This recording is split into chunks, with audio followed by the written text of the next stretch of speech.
Hey guys, welcome back to Medical Coding with Blue. Today's episode is all about alternative jobs for brand new medical coders. If you're brand new to my channel, welcome. I am Blue, I'm a medical coder. Okay guys, before I get into today's episode, I want to talk about our energy that we're bringing to the table when we're out looking for a job as a brand new medical coder, okay? This is very important. Aside from having a really good resume, aside from being prepared for those entry assessment tests, these are the attitude that you come with is going to be very, very key to your success. If you have a defeatist attitude, if you get frustrated right away, you're gonna get that frustrated energy back. So if you're in that phase right now where you're feeling really frustrated, and I'm gonna read a comment right now because I think this is an emotional comment, I could tell. But I wanna read it because I think it can resonate with some of you. And if it does, I hope this message that I'm sharing with you all today gets driven home, because part of getting out there and finding a job is actually listening to people who have been there, done that. And when you're getting advice, and sound advice at that, I will say I do give sound advice. When you are getting sound advice, you need to make sure that you are willing to take that advice.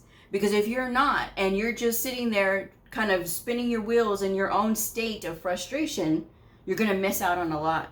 Now, this comment came off of a video that I did about resume tips for new medical coders. And this is what they said. So, how is someone supposed to get started who has no work experience whatsoever? It makes no sense to use a lot of colorful language. You can fill in your own words here. To go to school and take your time and spend money clearly showing that you care, all to be, again, more colorful language, and not give any chance because you have nothing else to show. In that video, I know for a fact that I talked about what to do because you have no experience as a brand new medical coder. I know I did. Clearly, it did not get received. That message did not get received. So I'm telling you right now, if you are in this frustrated position, I understand because I have been there. I looked for 2 months. And before people tell me, well, Blue, that's not long enough. I've been looking for this month and that month and all these months. You don't know my story. You don't know what I went through in those 2 months. Everybody has a different situation.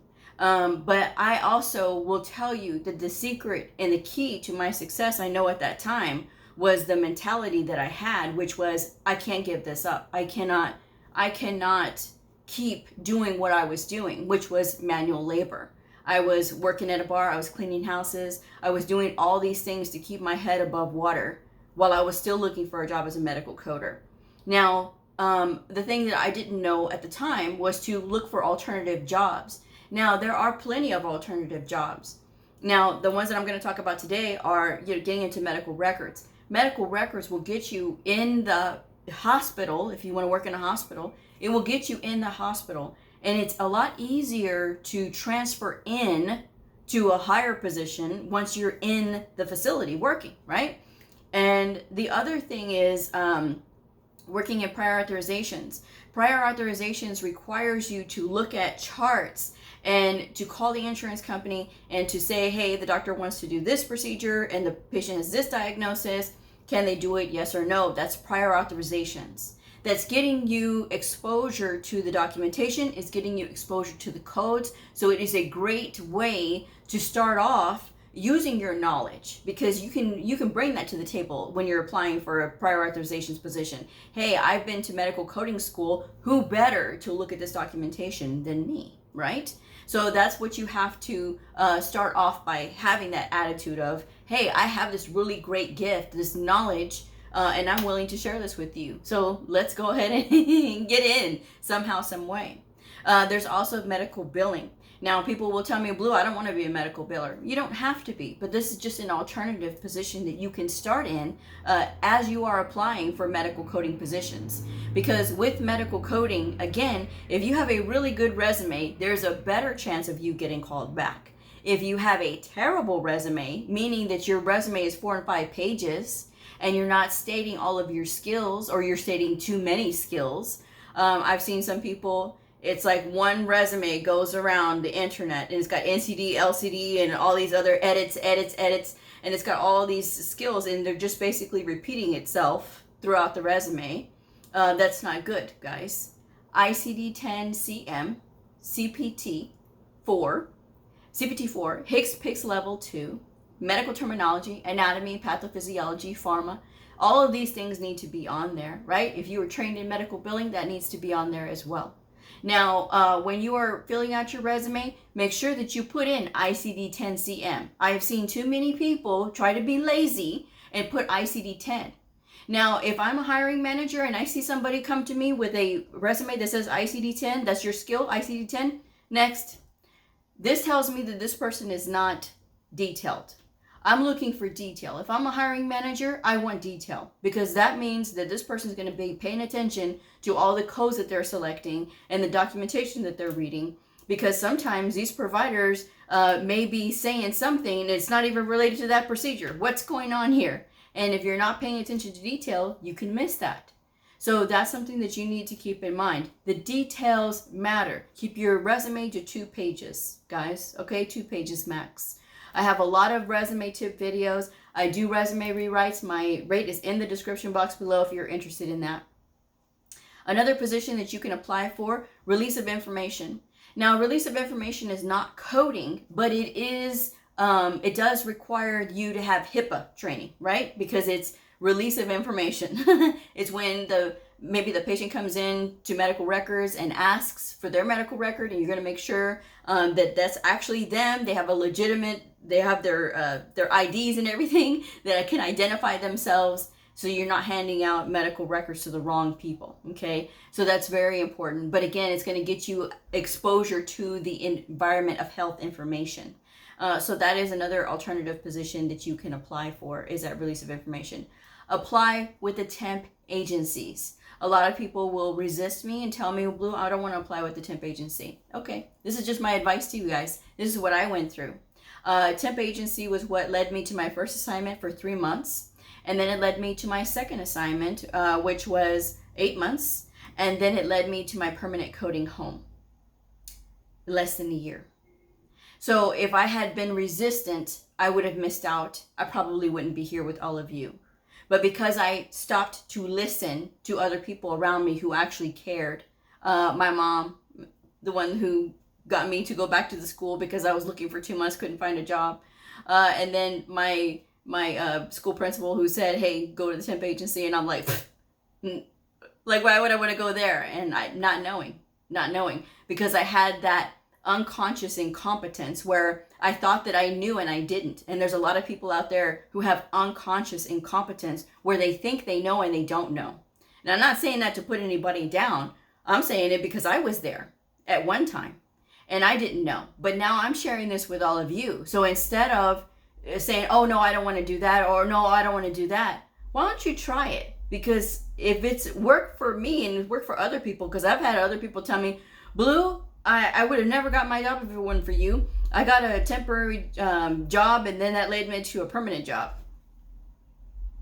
I'm not sitting here to hear myself talk, guys. I'm sharing information because this is what I wish somebody would have told me. So again, I'm hoping that it will help you all. Instead of being so frustrated, maybe try to listen and go to an alternative position. You don't have to be in that alternative position forever. You can start there, get your experience, and move on. There's nothing wrong with it, okay? It's not going to be your permanent home, but some people have that all or nothing mentality, and there's a lot of students that have that. Oh, that's all or nothing. They want all or nothing, you know. I tried to apply for a coding position and they wouldn't hire me, so I quit and I gave it up. All those months of studying, and you just gave it up. Well, they wouldn't hire me. Okay, well, what does your resume look like? Well, I don't do resumes real well. Doesn't matter what you do or you don't. Think what you want to do. Those videos are out there that I have, those resume tips. Literally, they're out there. Now, I don't recommend you sending it out to somebody to write it for you, because I've seen, as a resume writer myself, I've seen a lot of terrible ones that come to me that had other people write for them, and they were like, this isn't, and I'm like, no. Okay, let me try what my magic here, and they get positive results. So, you know, But again, I am a medical coder. I'm not a professional resume writer who writes for everybody and has templates and uses that. I am a medical coder writing medical coding type resumes, and that is because it's a coder speaking to another coder. That's what a lot of employers see when they see my clients' resumes. So that's something that, you should think about when you are thinking of considering, sending the resume to be written. Okay. That's just something that you should think about. But you have to keep applying, even if it is not an entry-level position, as long as it is a medical coding position. And even if they ask for 3 to 5 years experience, you still go ahead and apply anyway, because they're going to ask you to have experience, because employers are lazy and they don't want to train anybody. But if you have a really good resume and they get really desperate, they're going to say, okay, well, here's this person applying.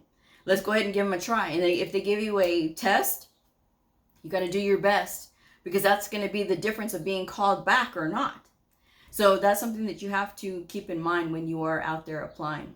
But just make sure that you are prepared and ready, and keep studying, because I've heard from too many people who say, well, Blue, I really want to be a medical coder and I'm really passionate about it, but I haven't studied in months and I'm starting to forget. Okay, if you were really truly passionate about it, you would have never stopped studying.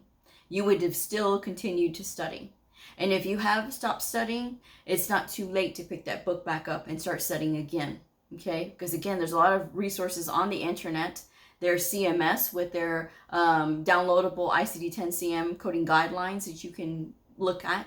But yeah, just something that, to keep in mind.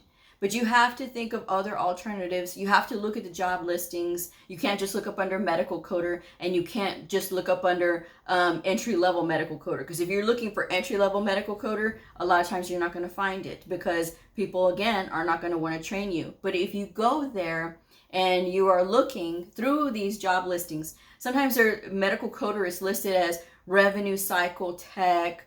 Sometimes it's medical records tech. It's just different names, but it's meaning the same thing as medical coder.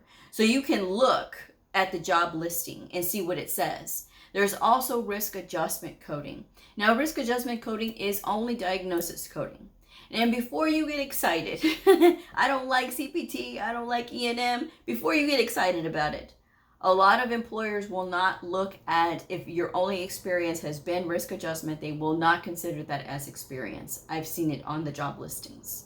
So that's something to keep in mind. It's a good place to start, but don't stay there. Don't get stuck there, okay? Because sometimes people will get overly confident being in risk adjustment, thinking it's so easy, and then when they try to do something else and they've not studied their CPT book, they tend to forget. So it's a good starting place, but it's not a good permanent place. So that's just something that you can keep in mind. But that's just something that I will recommend to you guys.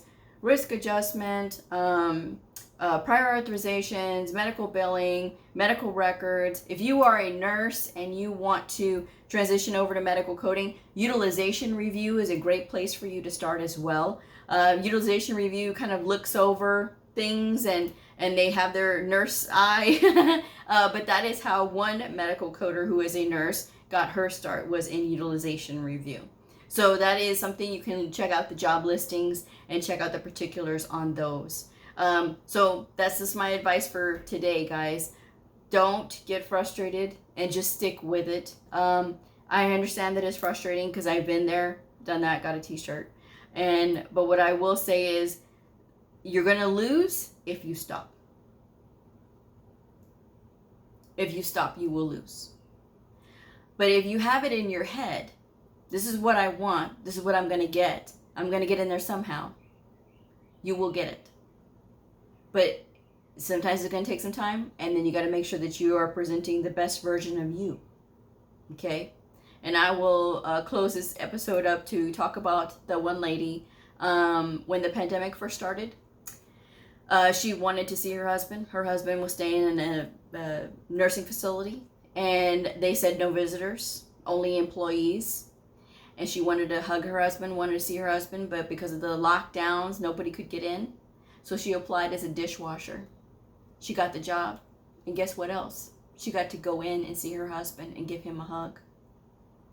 So think about that. Your goal is to get in. And sometimes you may have to start off in an alternative position, but that's okay. The one position I will say to stay away from, though, is booking appointments, doing appointments. Those, don't do those. Patient appointments, don't do that, because that's a dead end and it's not going to lead you to coding. There's